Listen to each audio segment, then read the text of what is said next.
Hello friends, welcome to the study portal. Study portal में आपका स्वागत है। अभी हम बात करेंगे चीन एंड ताइवान विवाद। चाइना और ताइवान के बीच जो विवाद चल रहा है उसमें क्या दोनों देशों की अपनी राय है, क्या कौन से देश का क्या पक्ष है, क्यों चाइना ताइवान को अपना हिस्सा मानता है या ताइवान अपने आप को चाइना से क्यों अलग मानता है, इसके ऊपर अभी हम जानेंगे। चाइना ताइवान डिस्प्यूट क्या है? विवाद 73 साल पुराना चीन और ताइवान विवाद इन दिनों अमेरिकी सांसद स्पीकर नैन्सी पेलोसी के ताइवान दौरे के बाद एक बार फिर से सुर्खियों में आ गया। हाल ही में नैन्सी पेलोसी जो अमेरिकी सांसद की स्पीकर हैं, उन्होंने ताइवान का दौरा किया था, जिसकी वजह से ये विवाद सुर्खियों में है। ये चीज चाइना को पसंद नहीं आई। इस मामले में चीन के आक्रामक रुख की आशंका जताई जा रही है। ताइवान निकट के भविष्य में युद्ध का अखाड़ा बन सकता है, ठीक वैसे जैसे यूक्रेन और रशिया युद्ध हुआ था, उसी तरह इसको दूसरा यूक्रेन भी बताया जा रहा है।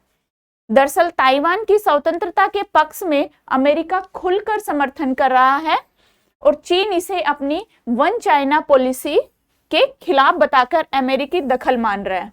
चाइना नहीं चाहता कि अमेरिका दखल करे या कोई भी विदेशी शक्ति ताइवान के बीच में आए या उस पर अपना हक जताए या दखल करे। चाइना इसको अपनी वन पॉलिसी के खिलाफ समझता है। चीन की वन चाइना पॉलिसी क्या है? ये जो वन चाइना पॉलिसी है, ये है क्या? ताइवान को लेकर चीन इतना बेचैन क्यों है? इसके लिए पहले चीन की वन चाइना पॉलिसी को समझना होगा। 1949 में पीपल्स रिपब्लिक ऑफ चाइना, जिसको पीआरसी बोलते हैं, वन चाइना पॉलिसी बनाई। वन चाइना पॉलिसी किसने बनाई? पीपल्स रिपब्लिक ऑफ चाइना ने। कब बनी? 1949 में।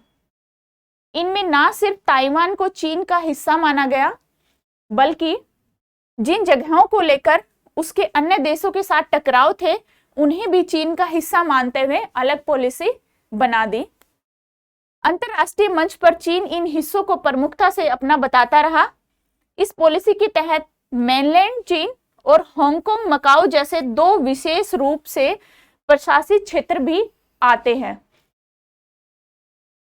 हांगकांग मकाओ और मेनलैंड जैसे दो जो विशेष रूप से प्रशासित क्षेत्र हैं, वो भी इसकी वन चाइना पॉलिसी के तहत आते हैं। ताइवान खुद को आधिकारिक तौर पर Republic of China ROC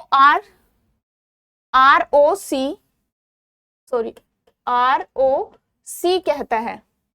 Taiwan बताता है खुद को रिपब्लिक ऑफ चाइना, जबकि चीन वन चाइना पॉलिसी के मुताबिक चीन से कूटनीतिक रिश्ता रखने वाले देशों को ताइवान के से संबंध तोड़ने पड़ते हैं। जिन देशों से चीन अपनी वन चाइना पॉलिसी में काउंट करता है, उनको चीन की कूटनीति के मुताबिक ताइवान से संबंध तोड़ने पड़ते हैं।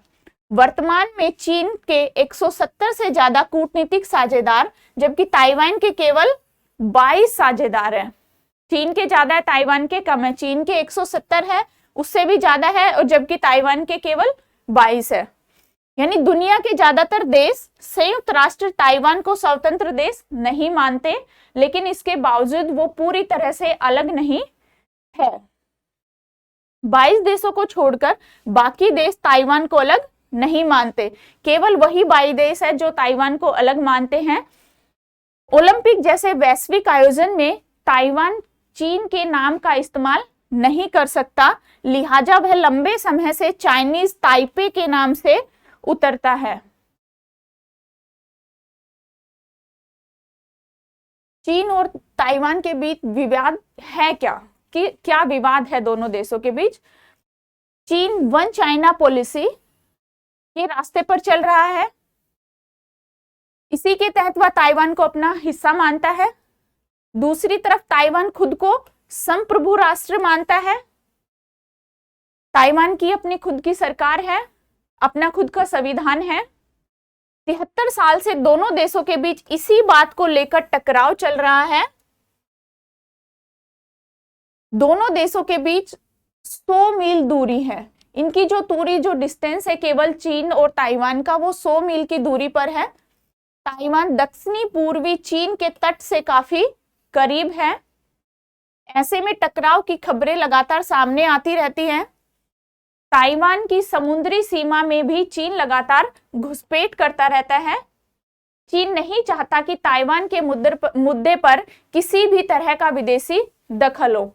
ये चीज चीन को बिल्कुल पसंद नहीं कि कोई भी विदेशी शक्ति ताइवान में दखल करे। अब देखते हैं अमेरिकी स्पीकर के दौरे से क्यों बौखलाया चीन। ऐसा क्यों हुआ कि जब अमेरिकी स्पीकर नैन्सी पेलोसी ने ताइवान दौरा किया तो चीन क्यों डरा, क्यों घबराया। ताइवान की रक्षा के लिए अमेरिकी उसे सैन्य उपकरण भेजता है, जिसमें ब्लैक हॉक हेलीकॉप्टर भी शामिल है। ये एक उपकरण है ब्लैक हॉक हेलीकॉप्टर। ओबामा प्रशासन ने 6.4 अरब डॉलर के हथियारों के सौदे के तहत 2010 में ताइवान की 60 ब्लैक हॉक्स बेचने की मंजूरी दी थी।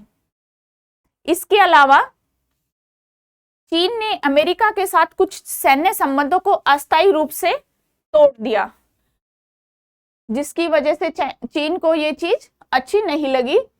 अमेरिका के साथ ताइवान के मुद्दे पर चीन से टकराव 1996 से चल रहा है।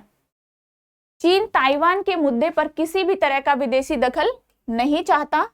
उसकी कोशिश रहती है कि कोई भी देश ऐसा कुछ नहीं करे जिससे ताइवान की अलग पहचान बने, क्योंकि चाइना चाहता है ताइवान उसी का रहे और उसकी अपनी कोई अलग पहचान ना हो। यही वजह है कि अमेरिकी सांसद की स्पीकर के दौरे से चीन भड़क गया। चीन से कैसे अलग हुआ ताइवान? ताइवान पहले चीन का हिस्सा था। दोनों देशों के बीच लंबे समय तक युद्ध चला। 1644 के दौरान जब चीन में चिंग वंश का शासन था तो ताइवान उसी के हिस्से में था। 1895 में चीन ने ताइवान को जापान को सौंप दिया। 1895 में। इसी के बाद से दोनों के बीच विवाद शुरू हो गया। जब चीन ने ताइवान को जापान को सौंपा, उसके बाद से दोनों का विवाद शुरू हो गया। 1949 में चीन में गृह युद्ध हुआ तो माओ तेस्तुंग को नेतृत्व में कम्युनिस्टों ने काई शेक के नेतृत्व वाली राष्ट्रवादी कोमिंगतोंग पार्टी को हरा दिया। इसके बाद कोमिंगतोंग पार्टी ताइवान पहुंच गई और वहां जाकर अपनी सरकार बना ली। कोमिंगतोंग पार्टी ने अपनी सरकार बनाई ताइवान में जाकर, वहां पहुंचकर। दूसरे विश्व युद्ध में जापान की हार हुई और कोमिंगतोंग को ताइवान का नियंत्रण सौंप दिया गया। इसके बाद से ताइवान में चुनी हुई सरकार बनती रही। अपनी खुद की सरकार, लोगों द्वारा चुनी गई सरकार बनती जा रही है। वहां का अपना संविधान भी है, ताइवान का अपना संविधान भी है। चीन की कम्युनिस्ट सरकार ताइवान को अपने देश का हिस्सा बताती है। चीन एक द्वीप को फिर से अपने नियंत्रण में लेना चाहता है। ताइवान एक छोटा सा द्वीप है। आखिर क्यों दूसरा यूक्रेन बन सकता है ताइवान? अंतरराष्ट्रीय संबंधों के जानकारों का मानना है कि ताइवान भी यूक्रेन के समान एक स्वतंत्र राष्ट्र है। जिस प्रकार यूक्रेन के ऐतिहासिक संबंधों का हवाला देते हुए यूक्रेन पर अपना दावा कर रहा था,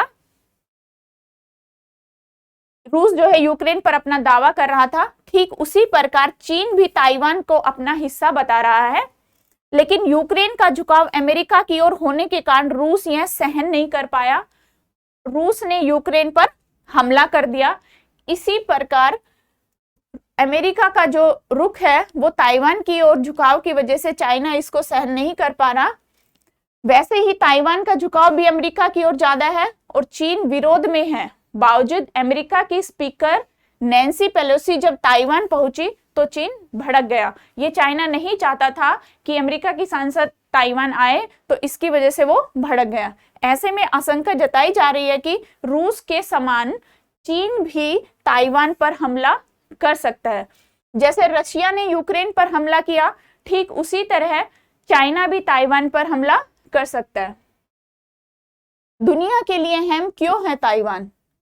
ताइवान को बुद्धिजीवियों का देश कहा जाता है। वहां की आबादी भले ही कम हो, लेकिन तकनीकी मामले में वह दुनिया के नंबर 1 पर है। ताइवान दुनिया में चिप बनाने के मामले में पहले नंबर पे है। यह देश लैपटॉप से लेकर महंगे फोन, घड़ियों तक का उत्पादन करता है। ताइवान की कंपनी वन मेजर दुनिया की बड़ी चिप निर्माता कंपनियों में से एक है। दुनिया में चिप निर्माण के मामले में यह कंपनी अकेले ही आधे से ज्यादा का उत्पादन करती है। इसी तरह से कहे तो जैसे इलेक्ट्रॉनिक से लेकर फोन, लैपटॉप, जहाज से लेकर सैटेलाइट तक इस्तेमाल होने वाले चिप पूरी दुनिया ताइवान पर निर्भर है। इन सभी में जो चिप यूज होती है, इन सभी चीजों के लिए पूरी दुनिया ताइवान पर निर्भर है। इसी वजह से ताइवान की जो अर्थव्यवस्था है वो दुनिया के लिए काफी मायने रखती है। अगर ताइवान पर चीन का कब्जा हुआ तो दुनिया के लिए यह बेहद अहम उद्योग पर चीन का नियंत्रण हो जाएगा। ताइवान अपने आप में बहुत ही अहम उद्योग है जिसके ऊपर फिर चीन का कब्जा हो जाएगा और उसकी वजह से चाइना की जो मनमानी है वो और अधिक बढ़ जाएगी। हमने अभी देखा क्या इनका मुद्दा है, चाइना और ताइवान के विवाद का जो मुद्दा था, हमने दोनों देशों का पक्ष डिस्कस किया। Thank you.